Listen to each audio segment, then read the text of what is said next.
themes that emerged during the books that I read repeatedly are coming of age, family, and challenges. The first book I read was Hatchet.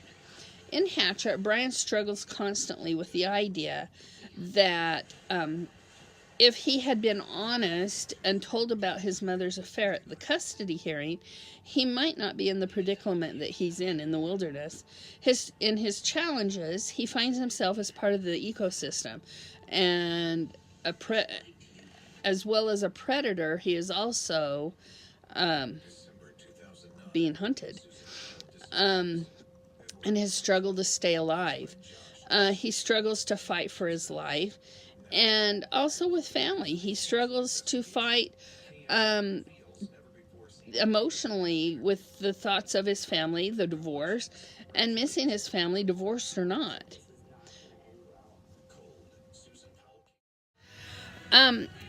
In Monster, Dean faces coming to age during the trial. He even tells his attorney, as he's listening to the horrible monster they're making him out to be, that in his heart he knows he's good.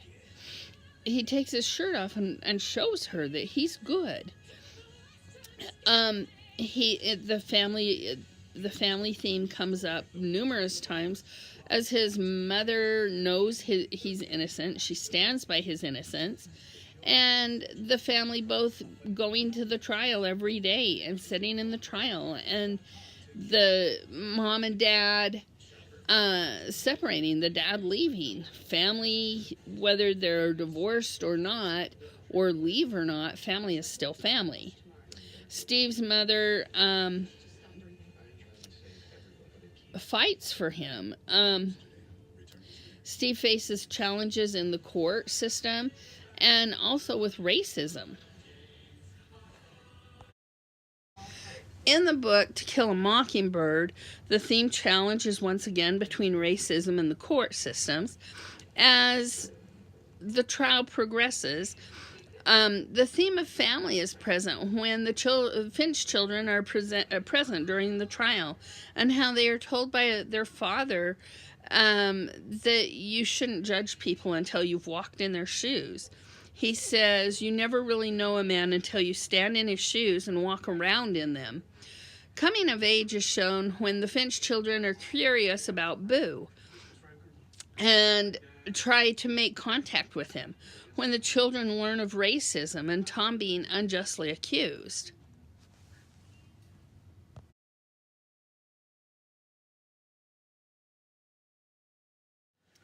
Moss, in the book Moss, family theme is shown numerous times by the guilt that is associated with members of his family not being a good son, death of his mother.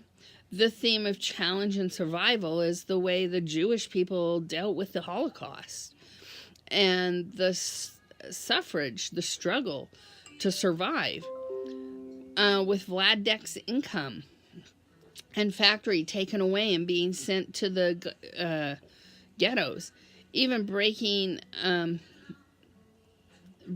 forms of family, breaking from the family. Coming of age, I think, comes as he writes and publishes the book.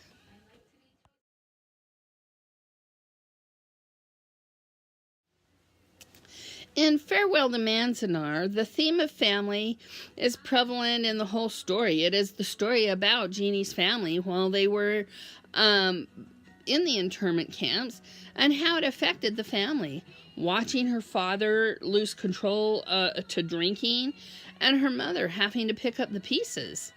The theme coming to age is shown when Jeannie is finally able to go back to Manzanar, but also as she comes to terms with her identity, when she comes to terms with the fact that instead of hiding that she was in the internment camps, she's able to come to terms with that that's the way it was. Another one, family comes in when that she shows her own identity, her coming of age also at the same time.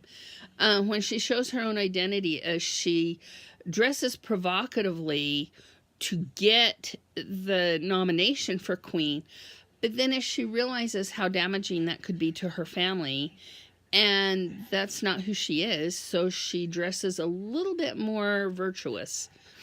The challenge theme is as her family is destructs and they lose everything and have to start over, but also coming to terms with the way that they were treated just because they were Japanese.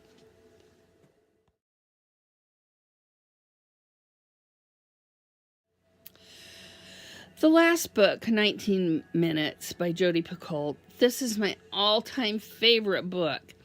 It shows coming to age. You have to be a certain age to be able to control your own life. Finding out that you're not who you are pretending to be. And also being able to say no to bullying even when everyone else is doing it. To be able to stand up for a friend that is being bullied is a huge coming of age. In the theme family, her mother is a judge and thinks she knows her daughter. And as the trial goes on, she finds that she knows nothing about her daughter. The struggle of challenge is the theme is shown as she deals with the trial and the bullying of her friend and her mother not her mother learning of her daughter's behavior. I don't see a lot of teens today taking the time to read and think about issues. I think that it is part of our job as teachers to pull that through discussion with provoking questions to help these students think deeply. Otherwise, they think long enough to get the assignment completed. And that's it, especially at our school. What should leaders know? Some of these books have very adult issues, dealing with murder, accused of murder and rape, and school shootings. And I think these should not be read until at least their junior year in high school. I think the more we talk about these issues, sometimes that can bring the idea to the minds of students. And I would hope that we can talk about these issues in a way that students understand that it's not the cool thing to do, that it's not a way to get their name out there in public. But when we look at the school shooting of Columbine, nobody remembers the victims' names. They all remember the shooters' names. And as children or young adults, especially when they're bullied, they want to be famous.